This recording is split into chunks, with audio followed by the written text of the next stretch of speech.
네, 안녕하세요. 박세현입니다.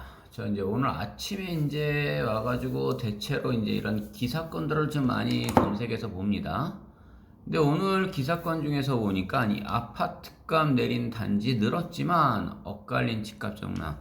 제일 궁금하신 게 사실은 지금 아파트값 아니에요? 집값들이요? 대분들 궁금해하신 것들은 그게 거의 귀결이 될 것 같아요. 그리고 결국 대선 전망이 됐을 때 그러면 누가 집값을 잡아주느냐? 이미 지금 이 정부에서 집값 잡는 건 이미 끝난 거고요. 어차피 여기서는 뭐 있는 그대로 얘기하면 집값을 다 폭망을 시켰죠. 지금 전부 다. 완전히 지금 다 했던 그 김현미라는 분, 대단하신 분 때문에 뭐 조롱하는 거 맞아요. 비아냥거리는 거예요. 자, 그런 사람들을 계속 장관으로 계속적으로 했었어요. 이 정부는 그랬어요. 자, 그렇다면, 물론 그래요. 어차피 뭐 이분을 좋아할 수도 있고 싫어할 수도 있고, 그런데 저는 정치하는 분들은 다 싫어한다라고 분명히 선을 깔고 얘기를 합니다. 하지만 그분들에 따라서 우리가 토지를 바라볼 수 있는 것들일 때는 정치하는 분들 있을 때 따라가라 그랬지 않습니까? 그럼 돈 벌어요. 100% 법니다. 자, 그러면 이 기사건만 가지고 이야기하면서 제가 실제로 접해봤던 여러분들의 이야기를 같이 좀 해드려 보겠습니다.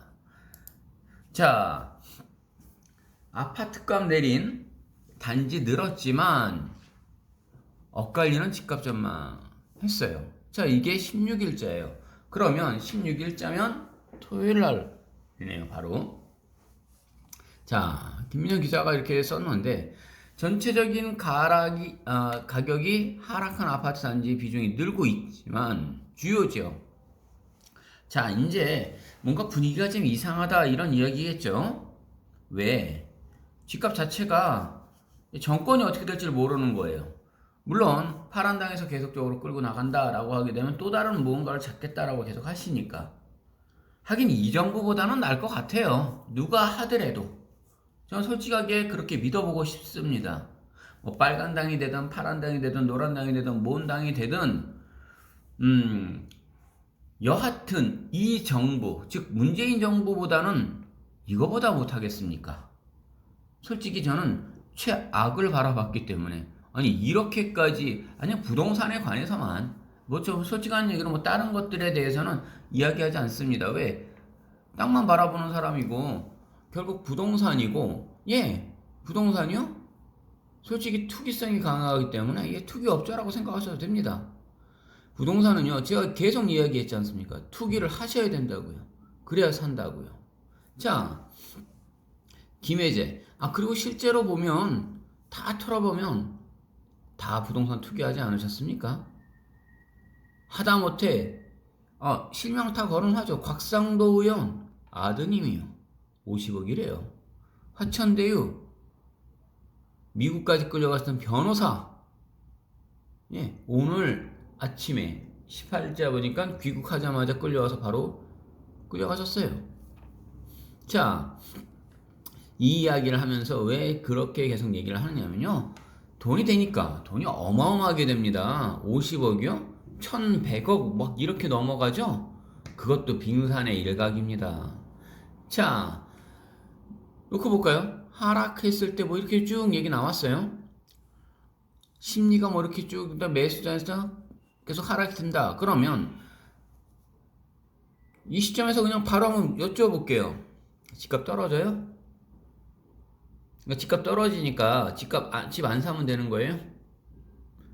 확실하게 딱 그렇게 해서 그러니까 100%다 떨어지니까 있는 것들 싹 다 파세요.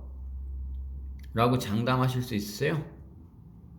아니면 거꾸로 무조건 100%다 오르니까 지금 못 사면 아예 등신되는 거예요. 이런 식으로 비아냥거리면서 말씀하실 수 있으십니까? 완벽하게 그렇게 책임져요? 부동산은요 100%라고 이야기하는 게 아니에요. 어느 정도 안 했을 때 내가 감당할 수 있는가를 봐셔야 돼요. 자, 이거 볼까요? 방배동 아크로리버 전용 면적 쭉 나왔는데 지난달 21억이었어요. 6층이에요.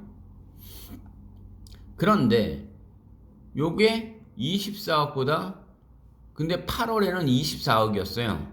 근데 2억 4천 정도를 내렸대요. 자, 방배동 내렸어요. 마포, 상수동, 레미안, 밤섬, 리버뷰, 리배뷰. 자, 1차인가 보죠? 전용 면적이었는데 지난달 16억 7천만 원 11층에 매매됐습니다. 직전 매매는요 17억이에요. 6천만 원 내렸네요.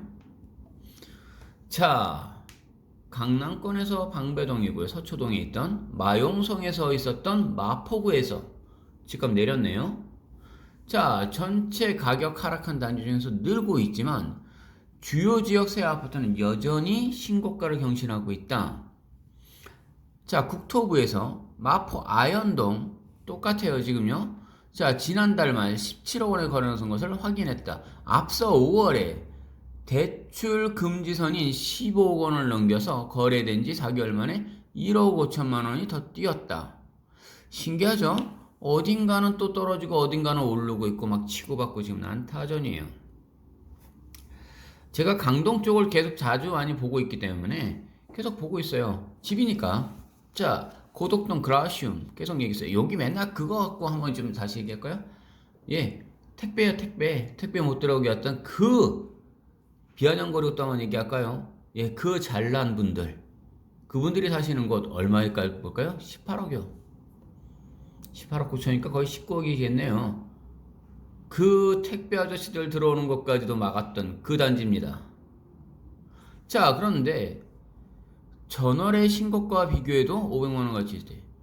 원래는 5월에는 13억 6,500이었어요.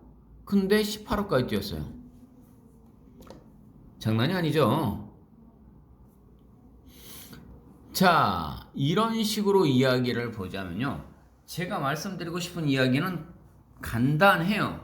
뭐냐면요. 자, 어떻게 바라보고 어떻게 생각하실 수 있어요? 라고 얘기를 하면요. 그런 이야기를 한 적이 있어요. 저하고 이제 나이가 같으니까 이분도 고객인데 이야기를 해요. 자기도 서울에서 강남에서 있었기 때문에 부모님이 이제 결혼하면서 거의 20년 전 이야기죠. 서울 집을 사줬다는 거예요. 예, 대출 하나도 안 받고요. 그냥 생짜로 사준 거죠. 그러니까 결혼하려고 했으니까 이제 며느리 이제 아이를 이제 데려다 놓고 얘기를 하셨겠죠. 아가야, 내가 우리 아들한테 이런 집을 하나 사줄게. 라고 얘기를 하고. 근데 당시만 해도 20년 전쯤이니까 본인이 연봉이 한 2,400 정도 되니까 월 한 200벌이. 그 정도면은 그때 당시엔 사는데 지장이 없었을 거예요. 그런데 이 친구 하는 말, 이게 간단했어요. 계속 이야기가 지금 해드리는 거예요. 그때 당시 노무현 정부 계속 얘기하는 거죠. 그때 그 보유세, 뭐 부자세, 뭐 이런 식으로 얘기를 하는 거겠죠. 1년에 1,200을 내갔대요. 자기가 2,400이 연봉인데. 아니, 이게 견뎌지겠냐는 거죠. 지금도 보면 제가 지금 치고받고 난타전이 지금 벌어지고 있네요. 라고 얘기를 하고 있죠. 뭘 것 같습니까? 하나예요. 간단하게 바라보고 있는데요. 저는요. 자, 일단은요. 대출을 억제했어요. 두 번째로요. 대출을 억제하고 두 번째가 바로 금리를 띄웁니다. 자, 지금 여기서부터요. 우리가 이야기를 해요. 부동산은요. 버틸 수 있으면 돈 법니다. 근데 단지 그거 하나만 가지고 버틴다고요? 아니요. 택도 없는 얘기예요. 내가 이걸 지킬 수 있을 정도의 그것이 가능하다면요. 하십시오. 그런데 그렇지 못한 사람이 그냥 무조건 한다고요? 그거 못 지키는 건 둘째치고요. 완전히 거덜납니다. 제가 왜 토지 쪽에서만 바라보냐면요. 토지는 그러면 완전히 있는 사람들만 하느냐? 아니요. 저는 그래서 기획부동산 있는 사람들 그렇게 다 나쁘다고 보지 않는다라고 항상 이야기했습니다. 왜? 거기가 비싸게 팔든 싸게 팔든 어떻게 팔든 중요한 게 아니에요. 그게 결국에 집값이 뛰면요. 땅값이 다 뛰어가지고 올라가면요. 그럼 어떻게 할 거예요? 호상이 나가면요. 단 한 개도 안 나갔어요. 그렇게 장담들 하십니까? 아니요. 그렇지 못해요. 돈은요. 어떻게 하든 할 수 있으면요. 그러나 그럼에도 불구하고 저는요. 택지를 개발한 것들도 있고 하지 않은 것들도 있어요.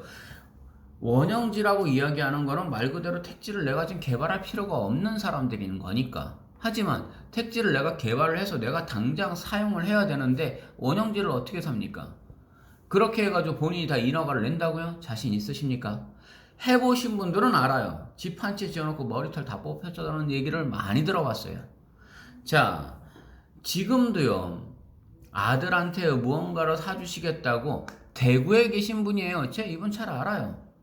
그런데 올라오셔서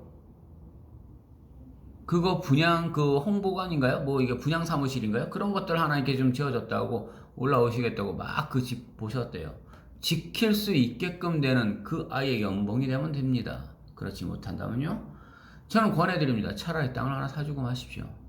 그래야 그 친구가 나이가 조금 더 먹었을 때 그게 분명히 터집니다.